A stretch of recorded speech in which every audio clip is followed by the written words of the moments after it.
Hello, hello, hello, and happy Halloween, everybody! Woo! All right, this is like one of the best months of the entire year. I think most people agree with me on that one.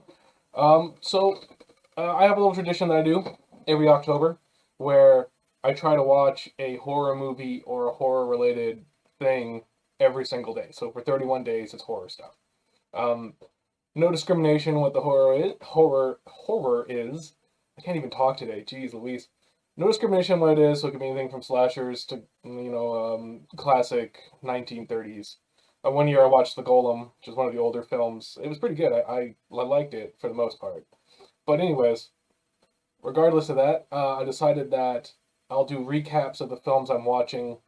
I'm gonna try to because I post them on my Instagram at Mr. Mark Manning on Instagram. I post a still of the screen of the film that I'm watching, and I really don't have the chance to kind of go into what I like and what I don't like about the films. But this year I decided to change it up a little bit, and same time trying to do YouTube more and try to just work on my own projects more. So I just finished dinner. So a little incident there. So I just decided when I'm trying to do YouTube more, why not just give a chance and just give little reviews now. I'm gonna try to make these videos more frequently, just because doing like 5 films in one sitting might be a bit much, depending on what the movie is, depending on what I have to say. So far it's only been 2 days. So Friday, October 1st, Saturday, October 2nd. So far I've only seen 2 films. And the first one on October 1st that I watched was the new film from Productions, Full Moon Pictures, which is one of my oldest favorite film producers out there. And this film is the Baby Oopsie films. Now, uh, what they're doing now with Full Moon is they'll do their films in 2 parts. So yeah, with Baby Oopsie, for example, both parts are 38 minutes, so I don't understand why they're splitting it into 2 different films when combined it's just like a little over an hour. I don't understand that. It doesn't make any sense to me. But, they do what they do. I'm assuming it has to do with streaming numbers on their service. That's what my assumption is. Anyways, let's just kind of talk more about Baby Oopsie besides the company practices that I may or may not agree with. Um, Baby Oopsie is a character from the original Demonic Toys movie, which they made. I didn't look this up, so I'm going to say early 90s, 80s, maybe. That's about their time frame. Uh, I actually like the original Demonic Toys quite a lot. I think it's a very good film. It's a lot of fun. There's some stuff that you kind of have to reach for, but overall it's fun and it's creepy enough, and there's some weird, unexplainable things, but they do it in such a way where it's like, okay, there's a few things that are kind of stupid, but overall, I really enjoy the Demonic Toys, the first one. Then a sequel come out like in 2018, I think. The official sequel, there was also a Puppet Master versus Demonic Toys Christmas special thing, which wasn't very good. The sequel, the sequel, when I like the sequel. I'll go into more details about it if I ever talk about it. But for Baby Oopsie itself, it's split up into 2 films. Um, I have some issues with that, as I was kind of hinting at in the beginning. So what kind of works for it is that part one, you watch that, and by the end of part one, you're basically ready to get going. They have this nice build in it, and it crescendos, and it's great, and then it stops. And originally, I watched part one. I do believe it came out uh, end of August, early September, and then part two came out mid to end September. And like you're so close that why aren't you just continuing as one film? Why are you splitting it up into 2? And the problem with that is that watching the second part, it's not a good place to pick up, because then it just kind of becomes this 30-minute barrage of like trying to be interesting, cool, killing stuff. But again, if you put them together and there wasn't that like break in between, I think it would read stronger, but it doesn't really work. Baby Oopsie itself is a baby doll, which is possessed by a demon. Demon. I can't talk today. It's possessed by a demon, and it to remain in the real world here in this film, anyways. It's the problem with a lot of Full Moon is that their continuity of their films differ a lot. Um, so the baby Oopsie in this film, to remain on Earth, they have to continuously kill people. Well, lucky for them, the person that brought them back to life, she's a shun-in. She's picked on a lot. She doesn't get any respect. So there's this number of people that she wants, or she fantasizes about killing some of them. So she kind of wants them dead, but not really. But Baby Oopsie convinces her that's okay. So then Baby Oopsie's able to use them to remain on Earth by killing these people for this woman. Um, so some things I like about it is I like going back to the practical stuff. I said it before, I don't like 3D, I like the practical. And they do that in this film. It's a low budget film. Um, so you get what you pay for kind of thing. And but the practical film, the practical aspects of it, I really enjoy. And I like that Baby Oopsie has like normal baby mode and then demonic baby modes. There's multiple ones. I like that. I think it's fun. Uh, the the Another thing that's really fun about it is it has some really strong John Waters vibes. And what I mean by that is if you've seen the movie like Pink Flamingo, where they John Waters takes these characters that are how can I say this nicely? They're like quote unquote uh they're not your typical movie stars. They don't have your typical Hollywood look. Um, if you understand what I'm saying.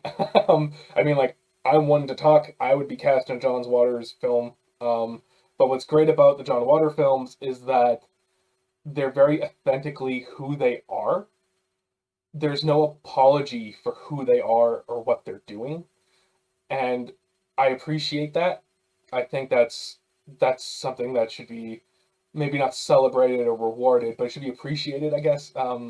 Just like what it's not everyone's cup of tea, obviously, but I think you need to show some respect to the willingness of the director and the writer to let these characters be who they are, be authentic. I get that vibe from Baby Oopsie as well. Baby Oopsie has a lot of people that you wouldn't typically see cast in a film. And my problem is when in like a John Waters film, they're authentic and you kind of want to watch them go on because they have that charisma about them that you want to follow. Not so much in Baby Oopsie. Um, there's one character in particular that I found extremely hard to watch. The performance wasn't there, the charisma wasn't there, and the looks weren't there. You know, there was really nothing for this character for me to grab onto. Um, and they kind of pop in out of nowhere and then remain extremely important.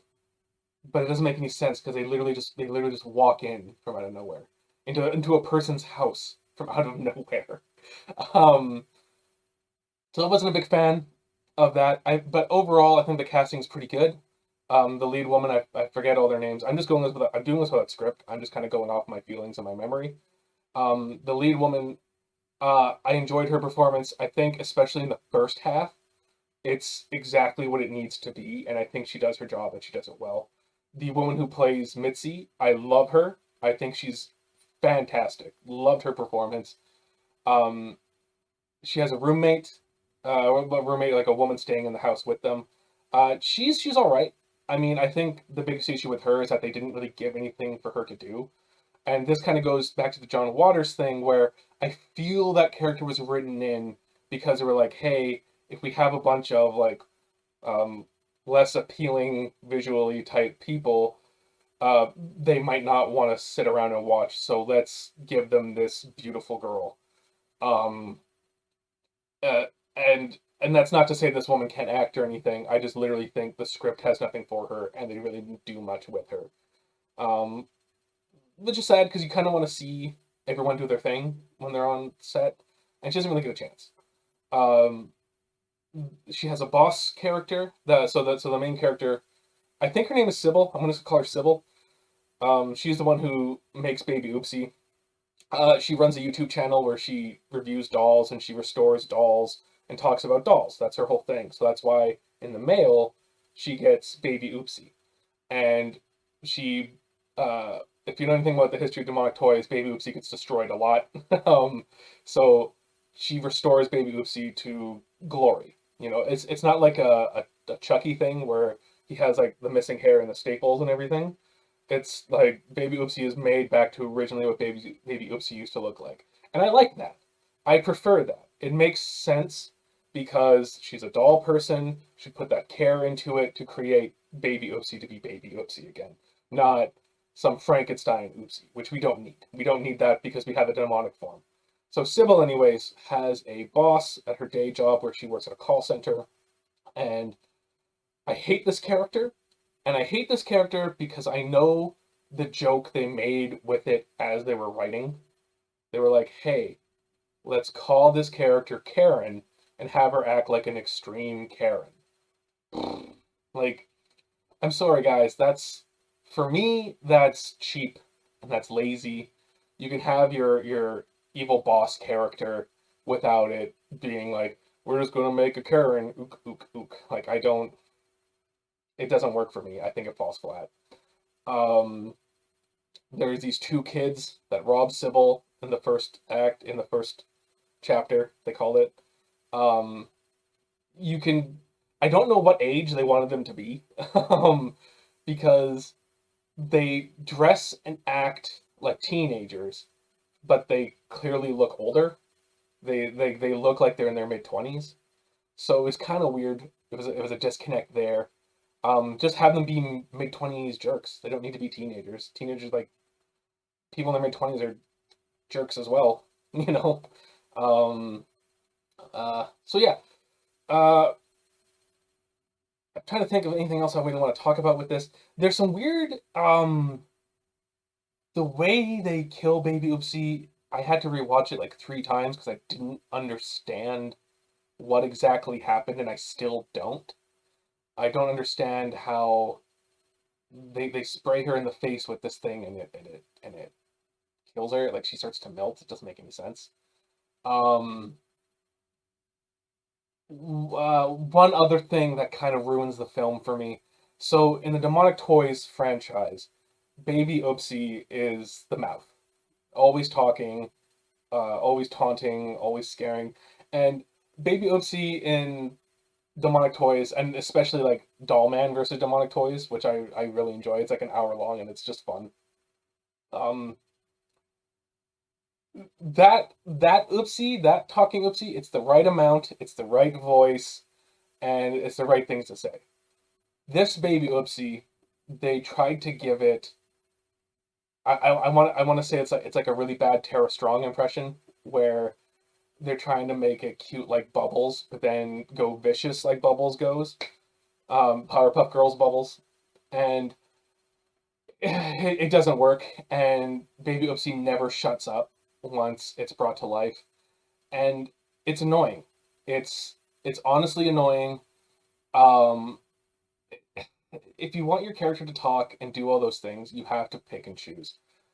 Like there's a moment where Baby Oopsie is running through Sybil's house, just talking to herself and just swearing at herself and just doing all this stuff.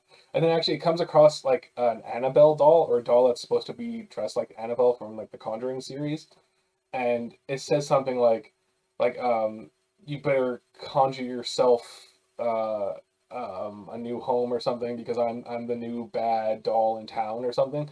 And it was just like really, it's like you're not. I'm sorry, Baby Oopsie. Like I like Full Moon. I want Full Moon to be big. I would like, legitimately. I would love to work for Full Moon just once. You can shove Tunneler like right through my eye, whatever you want. Like I would love to be part of Full Moon, but this is just not like this is just not entertaining. That was just it was infuriating to listen to. Um, I mean, there's some things you can forgive. Like she's like Baby Oopsie apparently now spits acid and can burn people's faces. Sure, fine. Demonic doll, I'll accept that. Can pull like a mini chainsaw that's doll sized. Sure, I can accept that. I'm cool with that. But don't don't be annoying. That's like really the key of it. Um, if I was to rate this movie out of five, probably give it a. I like Full Moon. I like Demonic Toys, and even I would give it one, 1 out of 5. I mean, I think you should watch it if you like Demonic Toys. If you like Full Moon, support it, watch it. But I wouldn't introduce this movie to my friends, trying to get them into horror. I wouldn't introduce them with my friends to get them into Full Moon. There's other films, better films. Uh, I don't think I'll ever watch this again. I just didn't enjoy it. Um, but I would like to see them kind of expand more. I want to see more Demonic Toys stuff. And I would love to see it. I wouldn't mind if they make like a second Baby Oopsie that kind of changes a few things, just a few things. That's all you really need to do. I'd be okay with it, and I'd watch it. But where we are now, nah, not for me. Um, okay, so that was October 1st. Now October 2nd. I watched this film. So I woke up this morning and I was like, okay, before I start my day, I'll just watch the movie now, so I can like kind of sit on it and think about it. And so I went on to Shudder, and I just started just scrolling through Shudder just to find something I haven't seen before. And there's this movie that popped out, and it's called Edge of the Axe. I've never heard of it. I don't know anyone who's ever talked about it. I'm sure there's just some forums I'm not on where they've talked about it. So it's my first time watching it, my first time taking it in. Um, there's a lot of positives in it, and there's some very few but glaring negatives to it. So, quick little synopsis of it. This mass killer goes from California into this small hick town, and it's just axe murdering a bunch of women, specifically women. It only kills one man, kills a whole bunch of women in it. Um, and what I like about this killer is that it's like your tall Jason type, but it wears a trench coat, kind of like Mr. X from Resident Evil 2. Kind of has that trench coat going on. It's got the black gloves and the mask for it. Instead of it being like a hockey mask or like a burlap sack or whatever, it's literally just like plain white, bald eye slots, nothing else. You got a nose indent, but no mouth, no nose thing. So it's just like a blank slate with like black eyes that just look at you. I like simplicity, so something like this really resonated with me. I thought it was really cool. Walks around with an axe and just chops people up. Cool. So my problems with it are when it does the axe murdering stuff, and you see the axe like hit people and everything. Like they like what they do is they do like a close up to it, and they're hitting it, and like the axe is like touching the person. It looks so fake. It looks so unreal. I would have preferred if it's like cutaway axe inside the head, or woman falls, axe goes up, we see axe go down, blood hit wall. Things like that. It's cheesy, less gory, but it looks more real than an axe blade touching someone and nothing. There's no the clothes don't even rip. Like it hits a woman in the back once, doesn't even rip the clothes. Doesn't even nothing. Does nothing. Um, so I didn't like that. Kind of took me out of it, and those scenes where I was like, okay, okay. Um, but what kind of sells this one is I think the acting on it is really good, all things considered. Like based on budget, based on what this genre is of this film. Um, I feel I feel that they hired like literal locals. Like the doctor could hardly talk. He almost stutters as much as I do. Um, he has like no emphasis in his voice. And I feel that he was like, and he doesn't even look like a doctor. He's like an old man with a giant white beard and like white scraggly hair. I really feel that he was someone who like lived in the town they were filming. And I was like, yeah, sure, we'll give you a part. And I think that's true too with the priest and who's the other guy? Uh, the guy, the train conductor guy. They're just like three old men with like white hair, and it's just like it really feels like they were just hired as locals, and it's just kind of weird. Because they're not really good. Sorry, sorry. My opinion, I could be way off, but it's my opinion. Um, so this axe murderer kills one person in California, then makes their way back to this small town. And from there, we meet a guy who is, and I don't understand his connection with the place because it sounds like he's never been there before. Like this is his first time living there, and he's not living with his parents. He's not living with an uncle or anything. He's renting a laneway house, I guess you could call it, from this old man, and this old man hates that this guy loves technology, which doesn't really come into like you don't use his technological savvy at all in it. Like he just says some jargon about like how an old arcade game works, and then that's it. Like they don't really do much with it. It kind of sucks. Um, but he's living in this like shed with all of his technology, and it's funny when you're outside of the shed, it looks kind of crappy, but as soon as you go inside, it's like amazing. So it's like two different, completely different. Like here's our on-set location, and here's just like their yeah, studio location. I mean, on studio location. Um, but he has like a really good friend who lives in the small town, so maybe that's his connection. There's like a really good friend who is a um, what do you call it? Pest control. Like he kills like rats and bugs and stuff. But he's just like the best friend who's like a pest control guy is like your super handsome, suave guy. It's kind of weird. Like it's like, you don't expect that, so it's like okay, whatever, cool. Like differences is fine. Um, and we learn that he's married to this old woman who's rich, and it's just like it's like why? And at the same time too, though, you have him like the best friend's two stories kind of go. He's cheating on the wife with like trying to hook up with younger women around the town, but at the same time he's mad at his wife because he thinks his wife is cheating on him with other men. But it's like you're both doing the same thing. You can't be mad.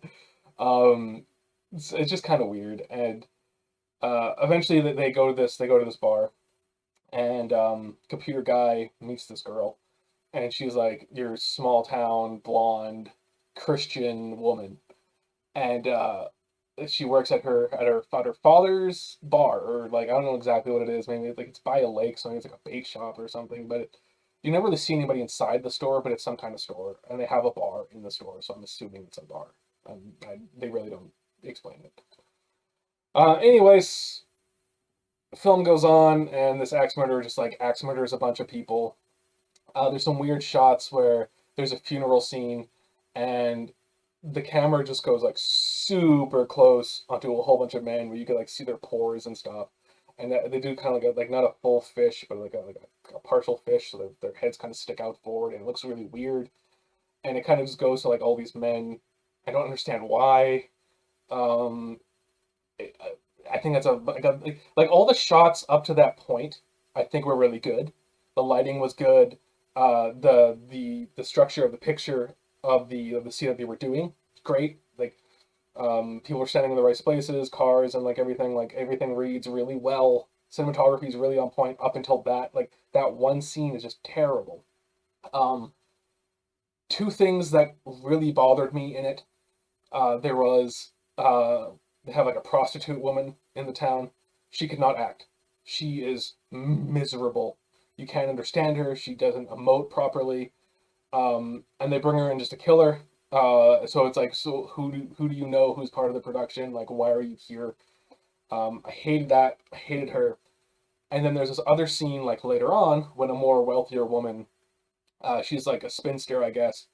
She goes home and she starts calling for her dog, and the dog never shows up.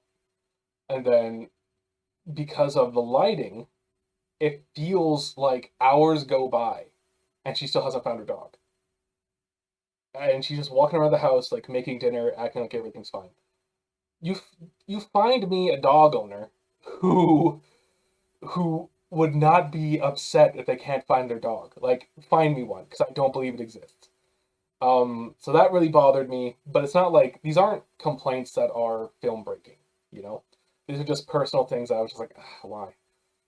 And then the final issue I have is, or final two. Uh, the main guy who's the computer guy, he's extremely unlikable. I He was miscast in this, or maybe the idea. for the mystery of who the killer was to have him act like this, and in which case he does a great job because I didn't like him. I found him, uh, found him like I don't want to keep saying annoying, but like yeah, he was kind of annoying, and he was just mean. Like he was mean to this small southern girl in this town that like loved him. Like she was all about him, but he couldn't. Like he just couldn't be nice to her. He didn't trust her, and he just did things and said things to her that it just mean. He was just mean to her. So I don't understand why she gets infatuated with him. I don't understand why anybody likes him. Like even like the old man who's letting him live at the place, the way he talks to the old man, it's like you're so mean to this old guy. The old guy just smiles like, oh, this goofy guy. No, like no one would act like that. All of this doesn't make sense. He just comes off as a jerk, and I don't like it. Um, but again, if the idea was, oh, he could possibly be the killer, then okay, fine. But it still doesn't really work because I don't think he's the killer. I just think he's like an a hole. Um, so that brings me to the twist. Um, it's an old movie. I don't feel bad about saying the twist before the ranking. Um, so the killer isn't the guy who comes in from out of town. It's not even a man. It's the woman who's like the small town Christian blonde girl. It's a cool look idea. It's a cool concept. They explain why. So it's like, okay, I get it. A cool. Problem is the killer is like 6'8" and she's 5'3". So it just doesn't work. It just doesn't work. It's it's a twist that literally doesn't make sense, so it doesn't work as a good twist. Um, but her acting in the final like 20 minutes or whatever, it was probably less than that, but in the final chunk, oh, oh, love it. And even her like look at the camera at the end. Mwah, beautiful. Um, so overall, this film, um, first time viewing, I might watch it again eventually, not anytime soon. I would probably give this one. I'd give this one a three bordering on four. Like it's pretty good. It just has a little bit of pacing issues and a little bit of some structure stuff, but yeah, I think it's a fine film. You know, if you like slasher films, check it out. It's pretty good. So yeah, that'll do it for the first 2 days of October. Hopefully I can get another one of these guys out in a couple days, so I'm not boring you because like it's like what, like 20 minutes. Sorry guys, 20 minutes. But thank you so much for watching. Like if you liked, subscribe if you want to see more. If you want to hear me talk about things, not about specific films, but about the film industry and acting and writing and everything, me and my animator buddy Alex have a podcast called the Frames for Thought Podcast. You can follow us on that on our Facebook page for Frames for Thought Podcast, Instagram, Frames for Thought Podcast, or Twitter at Frames Podcast. I do my best to kind of update that as much as possible. New episodes of the podcast come out every Monday. And you can find them on Apple, Google, Spotify, all of those. You can get them there. If you want to see more videos from me, of course, subscribe and like. If you want to see more about my life, follow me on Instagram at mrmarkmanning.com or .com, Mr. Mark Manning on Instagram, or on Twitter at Mr. Mark Manning. Hopefully I see you guys around. Hope you guys have a great Halloween so far, and I'll see you soon. Bye.